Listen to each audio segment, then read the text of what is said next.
All right, welcome to Footy Fridays, late in the afternoon on Friday. You can watch us on Saturday or Sunday or Monday, Tuesday if you want to.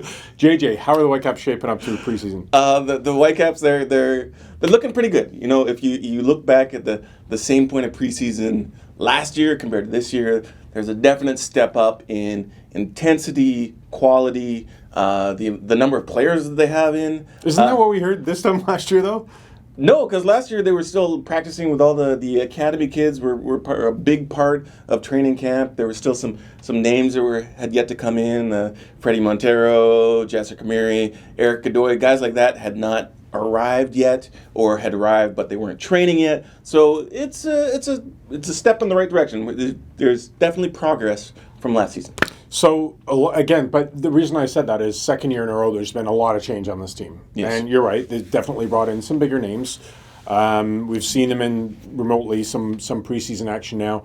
Is there more change to come, or are they now what they'll be when the season starts? Well, it looks like now it's pretty much what you see is what you get. Maybe with the addition of another center back in the next week or so, but I don't think we'll see another midfielder or anyone else for that matter. It's really kind of gotten to the point where the European transfer market is closed, so you're not going to get any players from overseas. Within MLS, they are keen on saying they want to bring in people with who are the right solution, the right profile. So I don't know if there is that within MLS that is available right now, and so. The players that you got, minus Leonard Owusu, who has yet to join the team, the winger or the midfielder from the Israeli League, he will be joining the team probably in the next 3-4 days, definitely before the Portland tournament. But the players that they have now are pretty much the ones you're going to see opening night. No chance they'll be bringing Kenny Miller back then. No, Kenny Miller, everyone's favorite ex-Cap, is now down in New Zealand with everyone's favorite ex-Whitecaps coach, Carl Robinson, who was taking the job at Newcastle. It was funny, the announcements kind of came back to back to back. It was Robbo gets hired in Newcastle, then Kenny Miller retires, and there's a mention of Carl Robinson in his retirement letter, and then the next day Kenny Miller is in New Zealand with Robbo, which is kind of funny. Is there a chance Kenny Miller didn't realize it was Newcastle in England and not in the A-League? Well, maybe that's the way he sold it to his wife, who was so homesick every time she was here. So maybe he was like, it's in England, I swear. I don't know. Going out and getting pissed on Yaletown every night doesn't seem to be too homesick. That's exactly what you do in Glasgow, but no disrespect to people of Glasgow, because that's what I did when I was there. So how, he's obviously left under, not great terms with the Whitecaps. How is Carl Robinson looked at in the soccer world?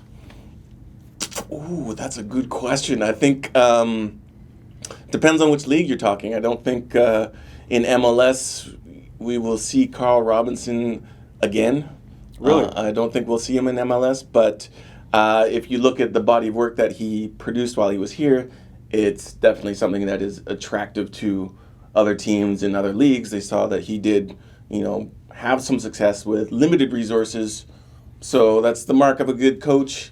He's Just imagine what he'd do with the scouting system. Just pushing the buttons. I am. Just pushing the buttons. How many times is Mike Martinegro going to watch this video?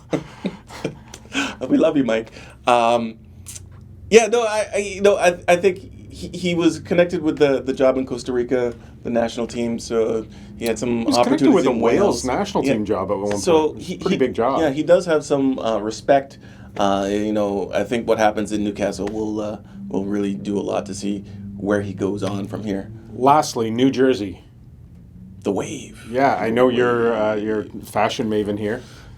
With yet another hoodie. Hey man, this is Pacific Northwest here. This is local artists. This is I'm repping the local artists. Yeah. You gotta do that. Absolutely.